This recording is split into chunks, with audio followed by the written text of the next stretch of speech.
Olá! Se alguma vez surgiu a curiosidade de saber como é que dizemos a um computador o que fazer, então, olhe, vamos mesmo mergulhar nesse tema.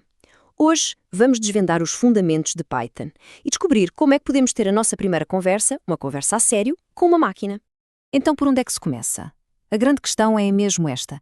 Como é que pegamos numa ideia que temos na cabeça, uma coisa simples, tipo, mostra uma mensagem, e a traduzimos para algo que um computador, que no fundo só percebe zeros e uns, consiga entender e executar? É exatamente esse o quebra-cabeças que vamos resolver. Sabem, a melhor forma de encarar isto é pensar que estamos a aprender uma língua nova. É isso mesmo. Para conseguirmos falar com o computador, precisamos de aprender o vocabulário dele, a gramática dele, e hoje vamos focar-nos em três partes que são, vá lá, essenciais dessa gramática: os substantivos, os verbos e as regras para tomar decisões. Ok, vamos a isso. A primeira parte. Toda a conversa precisa de substantivos, certo? Coisas, objetos, nomes aos quais nos podemos referir. Pois bem, no mundo do código, a esses substantivos nós chamamos variáveis. Elas são basicamente a memória do nosso programa. Mas o que é uma variável afinal? É simples. Pensem numa caixa, um contentor, com uma etiqueta.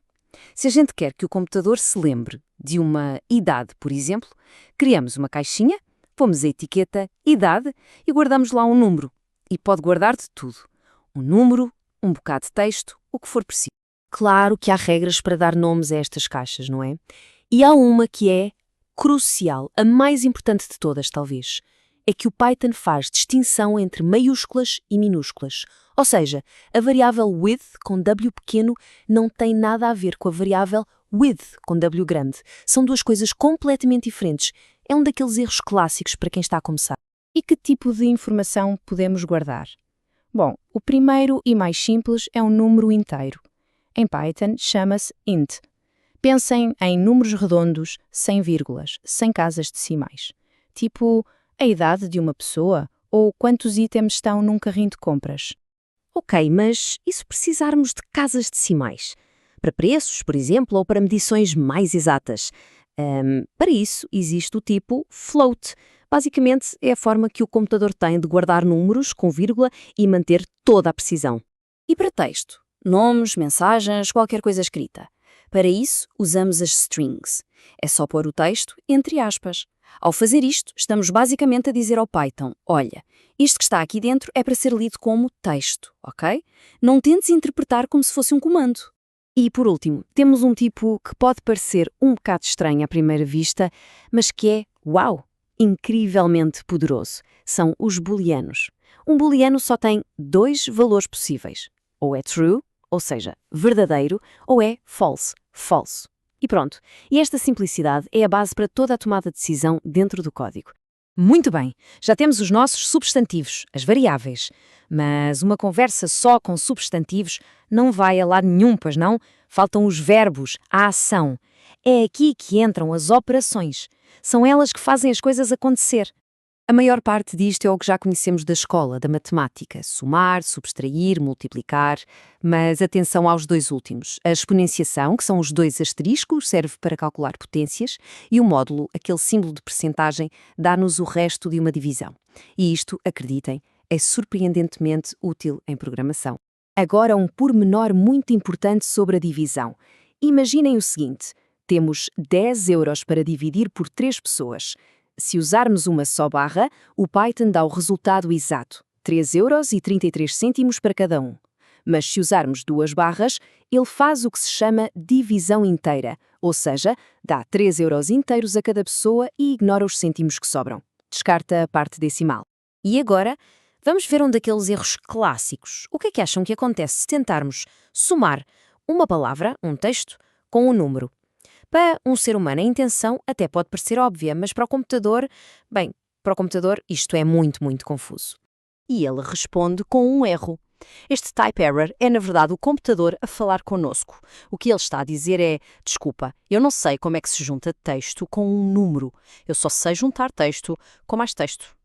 Isto não é o programa a falhar, é o computador a pedir uma instrução mais clara. É comunicação. E a solução está precisamente aí. Temos de ser explícitos. Antes de juntar, usamos a função str para transformar o número 5 no texto 5. E pronto! Agora o computador olha para aquilo e vê hello e o texto 5. São 2 pedaços de texto. E isso ele sabe perfeitamente como juntar. Problema resolvido. Ok, já temos substantivos e já temos verbos. Qual é a peça que falta no nosso puzzle? É a gramática. A gramática que permite que o nosso código tome decisões. É isto que o torna dinâmico. É isto que o torna, entre aspas, inteligente. E a estrutura para isto é super lógica. O computador começa por verificar a primeira condição, o if. Se for verdade, ele executa aquela ação e para. Assunto arrumado. Se for falsa, ele passa à condição seguinte, o elif, que é basicamente um então se isto for verdade. E se nada, mas mesmo nada do que está para trás for verdade, ele tem sempre um plano B, que é o bloco else. Vamos ver isso na prática. Primeiro exemplo. X é 7, Y é 14. O computador olha para o if e pergunta a si mesmo: 2 vezes x é igual a y? Faz as contas. 2 vezes 7 é 14. Sim, é igual. A condição é verdadeira, por isso ele imprime a mensagem e o trabalho dele termina aqui. Ignora tudo o que vem a seguir. Ok, segundo cenário. Agora o y vale 49. O computador começa outra vez pelo if. 2 vezes 7 é 49? Não, é 14. Condição falsa. Então, ele não para, avança para a próxima, olha para o elif e pergunta: x ao quadrado é igual a y? 7 ao quadrado é 49. Sim, é verdade. Então ele imprime esta segunda mensagem e para. E para o último caso, o y agora é 50. Vamos seguir a lógica. A condição do if, falsa. A condição do elif também é falsa. 49 não é 50. Como já não há mais condições para testar, o computador não tem outra hipótese senão recorrer ao plano B, o bloco else, e executa aquela ação que está lá. Isto é ótimo, porque garante que o programa faz sempre alguma coisa. E é isto. Com apenas estes 3 tipos de palavras, substantivos, que são as variáveis, verbos, que são as operações, e as regras de decisão, as condições, temos o essencial para construir programas incrivelmente complexos. Acabamos de aprender a gramática básica desta conversa. A verdadeira questão que fica no ar é, com estas ferramentas tão simples, que tipo de decisões é que um primeiro programa poderia tomar? Que histórias é que se podem começar a contar a um computador?